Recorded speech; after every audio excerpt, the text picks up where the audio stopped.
Welcome to Conversations with a Stranger, a podcast where I get up close and personal with people from all corners of the world. On each episode, my guests will share their stories, experiences, and perspectives that will give us an inside look in their lives. So come along on this journey as we explore the world through these incredible conversations.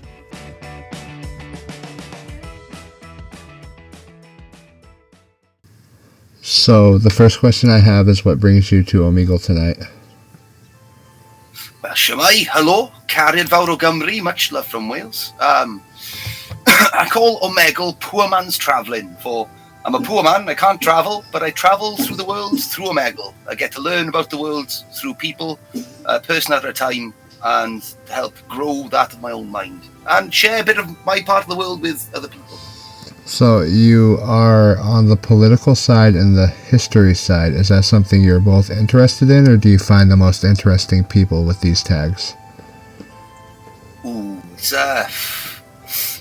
like is a strong word. It's more of a come to tolerate and understand. I describe politics and history as the same thing. Well, history is arguably politics through time. But I describe it as trying to understand politics and history is like turning up to a movie theatre. That's a cinema. That's where the movie is already started. You try to get comfy. You try to get a position and understand and get a gauge of what's going on, where this person has done a bad thing to that person, so they must be the good guy and they must be the bad guy. But someone taps you on the shoulder from behind and says, hey, you didn't see the scene of what happened before this. That person did a bad thing to that one, so actually they're the good guy, they're the bad guy. Then someone from across the theatre says, hold up, from my perceptive view, there's this person over here which did this to that person and that to that person. So you're trying to frantically look at the screen whilst being told and screamed at from all corners of the theatres where the best part is to see the movie, just looking back and forth, going, what's going on? Right. Do you have a favorite period in history, or do you feel like somebody got it right throughout history? Oh, everyone has a perception, and the greatest question throughout history and politics is, what is a reliable one? And that is like a conundrum of life. You know, we are all born sponges, and we absorb all knowledge, but all knowledge is both truth and lies. How do we disseminate which is which without growing our perspectives? Correct. I mean, everyone's history is their own perspective. You never know who is the storyteller and what they're coming from when they're telling it. Though, unfortunately, we do tend to find that history is written by the empire, edited by the editor, and published by the publisher. 3 points of influence of which has shaped our perceptive minds. From coming from Wales, we've had many empires try to roll up upon us. It's the reason we have the most castles per square mile than any other country in the world. It's quite fascinating that for some time I would speak with people and say, so, what castle do you have in your town? And, what? I'm like, oh, I've got Roman, I've got Norman, I've got a bit of touch of everything. So what would you? And they're like, you've got more than one castle? Like, well, ruins, but hey. Unfortunately, America is a very young country, so we don't have the architecture that a lot of the other countries have. Oh, my friend, like, a young country, but an old place. Cymru has a lot of relations with that of, Britons, I should say. The Brythonic has many relations with early America, and also the creation of the Americas. Yeah. Or per capita of head per nation, Cymru, Wales, has done more for the creation of the United States and its constitution than any other nation in the world. 16 of the founding fathers of direct or indirect Welsh descent, Thomas Jefferson being the one. I believe George Washington married a feisty Welsh woman. The red dragon on our flag, she is female. Y Ddraig Goch, an old language, is Cymraeg, where there's gender terminology and mutations. But she's a feisty girl, and she's a beautiful one as well. Yeah. But yes, we have a deep history between that of Cymru and the United States. We helped you in Boston mess up someone's teeth. Yeah. The British are very they hide that tea since now they're British. Yeah, they love their tea and they don't like to share. That's for sure. Well, I should share my bias. I am a Welshman, not a British man. I'm more than happy to work and share with anyone across this planet, for we are part of it. It's just unfortunate of the political nature of which we find ourselves in, which is also the reason on the political tag. Do you have any hobbies or activities that you enjoy? Oh, myself, I am a multi-instrumentalist and singer. Wales is the land of song, so you can find a singer everywhere, but and an instrumentalist as well. But I love to play music, learn about history via music as a bard, but also just reading up and learning more about world histories, the shared shoulders of giants of which we each stand upon to have the conversation we are having today. These questions were just to get to know you a little bit. Now the next ones are going to be a little bit deeper. What kind of values do you hold dear personally? Ooh. Honesty, integrity, doing the little things. I'm pinching that off of our patron saint, Dewi Sant, Saint David. The only British saint canonized in Rome for a pilgrimage to St. David's Cathedral. 2 pilgrimages to St. David's Cathedral was the equivalent to 1 pilgrimage to Rome. Albeit I'm not I'm a pagan, so like a bardic pagan. I'm a musician. Like I see the world and worship resonance, if you will, and nature. Mm-hmm. Like I look up at nature. Nature holds very true and dear to me. Wales, we were the first country in the world to put laws into place to protect areas of natural outstanding beauty, and as a result of that legal framework, provided that framework for UNESCO to constitute themselves and do it around the world for World Heritage Sites. So safeguarding of nature, that I hold true as well. Do you believe in the karma and the energies in the world? Like to speak frankly, like nobody truly understands energy. Like, or more so, I put my hands up as someone who's not intelligent or a physicist, a quantum physicist. Yeah, like, but what do you feel? Like karma, I do kind of buy into that of karma, of what you put out into the world comes back to you. For every action is an equal and opposite reaction. For me, I kind of see that creatively in the sense of, for every creative act is a destructive act, and every destructive act is a creative act. So I kind of get to understand Shiva a bit more. Like Shiva. Or old concept. Did you say Shiva? Concept. Yes, yeah, Shiva. Like, yes, the Ice Queen. Oh, Shiva, Brahma, Vishnu. Like 3 yeah. For India. And of pagan understanding of mind, body, soul. Many polytheistic understandings that have the concept of the worship of energy, as well as this reincarnation concept. Yeah. Where like what have been your biggest lessons in life so far? Ooh. Classic Socrates of the one thing I know is that I know nothing at all. The one thing I've come to learn is that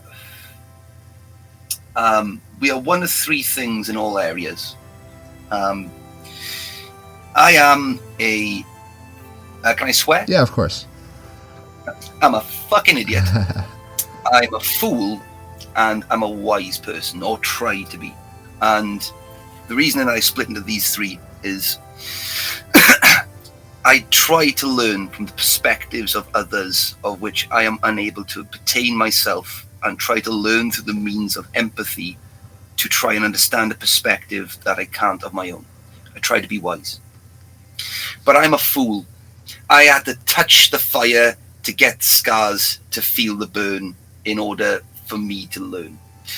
I couldn't be told by a wise person, don't touch the fire, it burns. I had to bear the scars to learn from those mistakes, because I am a fool. Doesn't necessarily mean that I've learned the right lessons as well, which I'm a fool.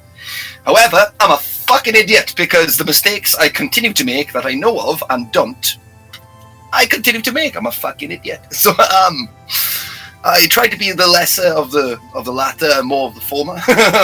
So I was going to ask you, but you kind of answered it already. Were you more of a bullheaded younger person? Like, for me, I was more so just really energetic and really athletic. I did a lot of sports.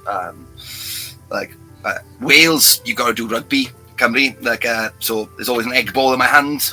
But football, swimming, tennis, long distance running, high jump, small jump. I was a lanky bastard. Yeah. So I had a bit of spring to me. Unfortunately for myself, my friend, I suffered some health issues, of which robbed me of my prime and effectively robbed me of my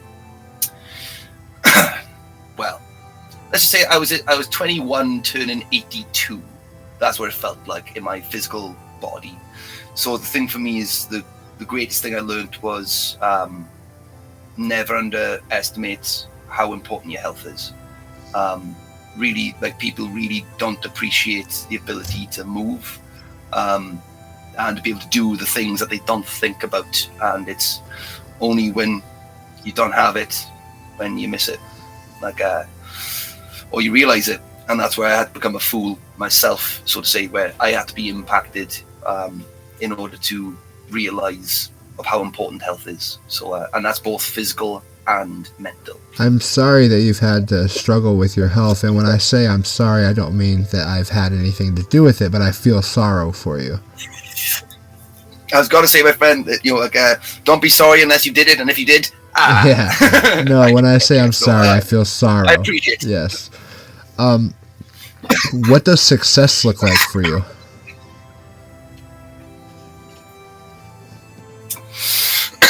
When preparation meets opportunity. Yeah. Sorry for the cop-out answer there, but yes, success as a generality is when preparation meets opportunity. But unfortunately, the gauge of whether that's good or bad is a perspective thing, and that of the eye of the beholder. If you're on the take, it's good. If you're getting taken for a fool, you're not. So it's kind of like politicians, for instance. If you ask them what success is, they'd say getting elected, not doing representation. Yeah, not changing the world, just getting elected. Because that's success to them, So it's Do you have a bucket list? I kind of do, but I kind of doubt I'll be able to fulfill it. For me, I've always had an appreciation of nature, and growing up on David Attenborough, sorry, growing up on David Attenborough in documentaries, I've always wanted to swim with great white sharks, no cage. Yes, I love great white sharks, majestic beings, and I'm not just saying jump in with any old one. I'm just saying with a tame one, as in a placid one, I should say, not tame. As tame as a shark can be. Yes, I mean, we've now learned about a great white shark body language of when they tip their fins, so you can see the insides of their tip, the inside tip of their fin. That's when they're in an aggressive pose, going, "Hey, if you don't move, no." But if they're swimming just placidly, just fins straight, then it's they'll tolerate you or allow you to be in their presence. And that's where some oceanic photographers have been managed to get real close and learn more about the behaviors of these majestic beings, where sharks, I mean, because of Jaws, people, they're so scared of them, but we kill hundreds of millions of them a year. Have you seen? It's all right. The dogs of the sea, man. It's not cool. Have you seen the videos of the exploding shark population? I'm not sure where it was, but it's just hundreds of sharks jumping out of the water, having a feeding frenzy. It was in the Gulf of Mexico, and they were smaller sharks, but it was just really cool to see how many sharks there were.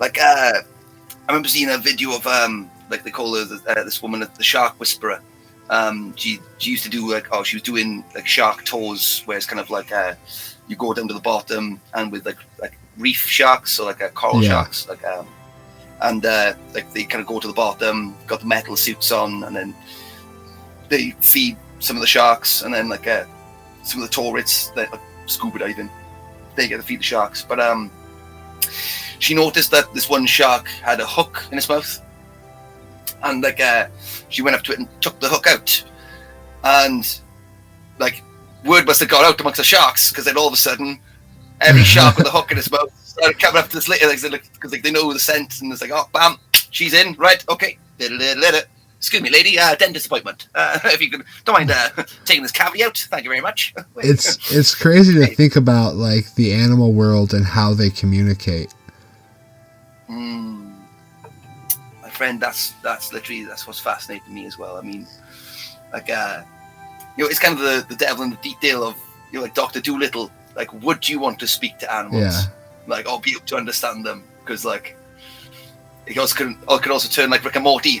Come here, little boy. Like, we've got some magical tricks to tell you, the squirrels. I don't think I'd want to, because we're kind of a virus on this planet, and I feel like there'd be some resentment for the human race.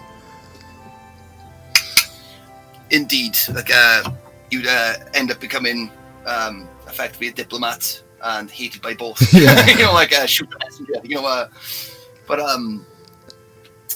yeah, communication. The most lethal weapon ever used throughout human history, and also as a means of communication or language, we've separated ourselves as arrogant animals. We don't even classify ourselves as animals. We're humans. Yes. Oh, check us. Yes. Oh, yes. Let's measure intelligence via how we perceive intelligence. You know, if intelligence was measured by how well you could live underwater, are we dolphins, master race. You know, are we more intelligent than the ant colony that thrives and works together and nobody fights and argues? I don't think we're more intelligent. I think they've got it right. Oh, I wouldn't say they don't fight. Like, that's the thing. It's a different perception as to what living is or what survival is. You know, like, I mean, I often explain this of, like, a worker ant doesn't, albeit it works as part of the colony, it doesn't necessarily know how the entire colony works. And one worker ant could have a certain experience, but that wouldn't mean that it's the same experience as all worker ants. You know, like, rightfully, wrongfully, it's anecdotal one's experience. You know, like, when it's repeated en masse, then it's like, well, that's a general or common experience. Like, but I was watching this thing, speaking of ants, of there's a particular fungi, or there's probably a group of them, I don't know, but there's a fungi which like has learned to infect ants, and try and infect an ant so that it carries the fungi into the hive to like where the queens are, and then just effectively explodes, and then it effectively kills all the ants and creates a perfect atmosphere for the mycelia to grow. And that's ridiculous that it's just a simple fungi that can figure out how to do all that and thrive. And as well as this, the guard ants, so like the bigger bad boys with the greater pincers, like upon seeing an ant returning with it, will take it, go. Like, it's only like two. Like, this is a little video of like two of these worker ants taking away this ant that's infected, and like effectively cutting off his head, and then they both stay there and die because they know that they've been infected. Wow. So it's like literally as in comrade. Yeah. Yeah. We must die for the queen. That's communism. Yeah. Anything for the queen, right? Yeah. you can understand. So Bonnet. Last question here before I go. If you knew someone in your life that was struggling, just having a hard time, what kind of advice would you give them?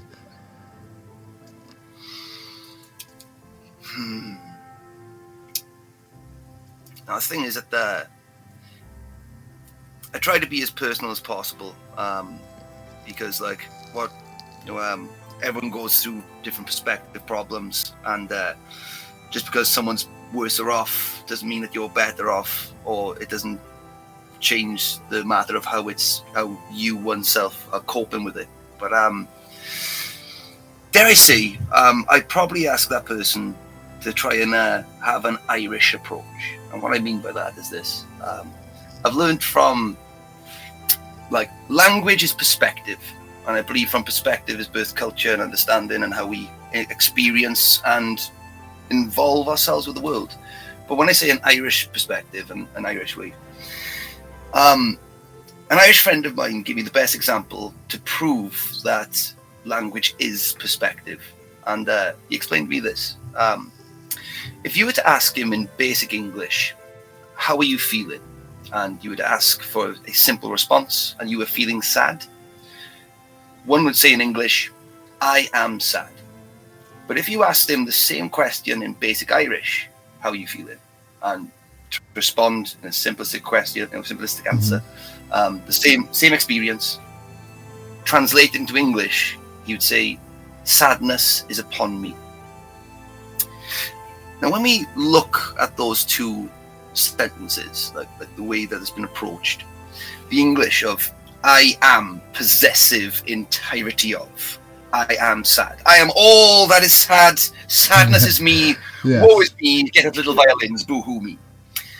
But then in the Irish, there's this concept of three, an inference of past, future, but focus on the present.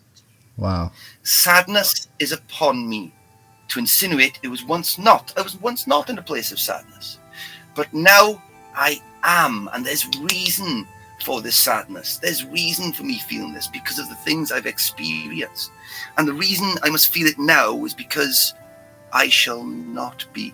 Sadness is upon me as it shall leave me. And that's how the Irish love the crack. They love the moment.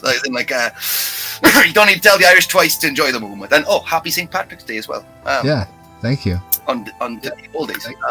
Yeah. But the thing is this, that life is perception, and in order to attain the highest highs, we must endure the lowest lows. It's what gives us an extra perspective and gives us greater perspective, willfully or woefully.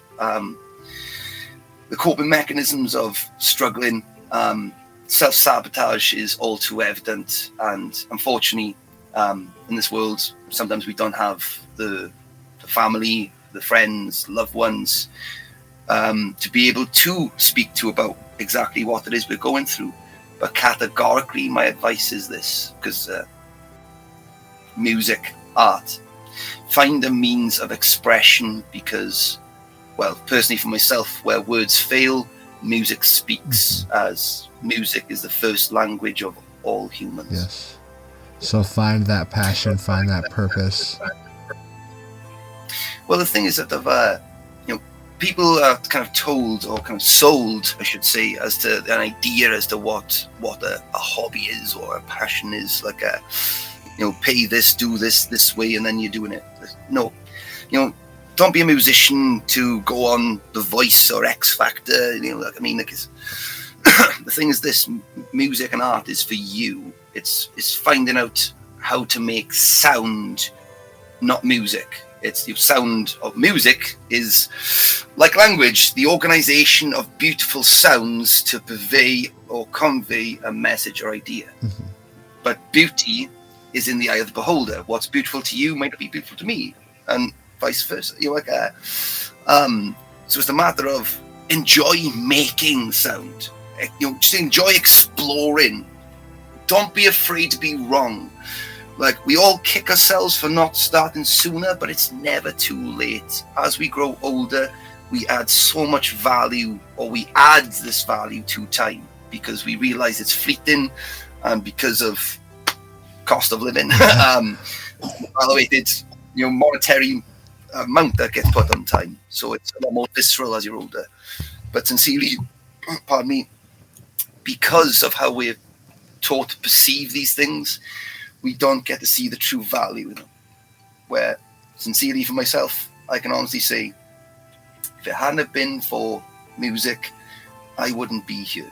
And I mean that on a multitude of levels here, of like in my own self, personability, and in the history of my nation. Wales, Cymru, is known as the land of song. And there's an old saying, you can kill a person, but you can't kill their ideas once shared. You can burn their books, but you can't burn their songs once shared. Unless on the CD, but then you just share music at its point. Right. But it's sincerely, bards were hired by that of our indigenous leaders, of which gets the name Tywysog, which translated means prince. So it's like different perception of what a ruler was. Like if you were a leader, then I'll follow you.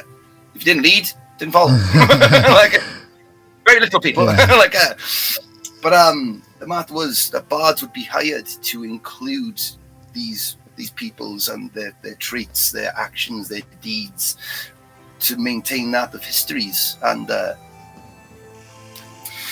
you know, like to this day. So like, I appreciate your time. It was amazing.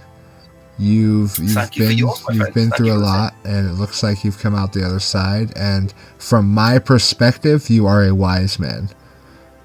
Oh, my friend, you flatter me. You make a Welshman blush. But but if I could share with you one thing of, and one thing to that person struggling as well, albeit this song is in Cymraeg, is in Welsh, our native tongue.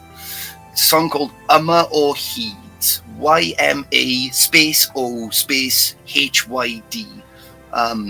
Or you could put in the Welsh World Cup song, it's a bit easier to spell. But Yma o Hyd by Dafydd Iwans. It means still here. The history of the song is quite fascinating. Of in a time where the Irish Civil War and this Republic of Ireland gaining that of its own recognition, Northern Ireland getting devolved governance, Scotland voting for its own devolved governance from Westminster, the UK Parliament, and Wales. Unfortunately, we've been under communication breakdown since the 13th century, so it took a little bit longer for us. Yeah. But I digress. The verses speak of Welsh history, but the chorus shares two sentences. Gwaedda pawb a phopeth. Gwaedda pawb a phopeth. Gwaedda pawb a phopeth. Rinni Yma o Hyd. And to translate that, in spite of everyone and everything. In spite of everyone and everything. In spite of everyone and everything, we are still here. We are still here. It's a song of all nations, my friend, because all nations, all people experience the same history. It goes like this in 3. The plight to be, forced to fight, made to flee. Why? Religious, tyrannical, or monarchistic persecution. Beautiful. Change of place, change of time, change of people, it's the same story. The more things change, the more they stay the same, but the more we're aware, the more we have the tools to fight back against it. So, everyone can teach you something new. Don't judge a book by its cover. And if anything, remember this. We are differently the same. The same, but different. We've got differences in our similarities in our differences, albeit we have more in common than we do in different, for we are humans. Right. Human. Right. We all have experiences. And when all else fails, my friend, with all else fails, my friend, like, whether you go through, hell and back or not, failure is our greatest teacher. And if you're not failing, learn from people who are. But if you want to learn something new, hang around with people who are exponentially better than you at that given thing, and you will learn exponentially quicker. And if you don't share what you know, you'll die with it. So thank you for your time. I appreciate you. Thank you for yours and your years, my friend. Like, I hope it's been of use. And if you're ever curious, because Wales, we've got a whole lot of mystery and a lot of history. Croeso I mynd bob amser. You're welcome to come anytime. Thank you for the invitation. You have a great night. Take care. Nosta. Nosta. Is that goodbye? That is All indeed. right. Nosta. Nosta. Good night. Good night. Good Nosta. This was another episode of Conversations with a Stranger. I do hope you consider liking and subscribing and leaving a comment letting me know what you think. I appreciate your time, and I hope you have an amazing day.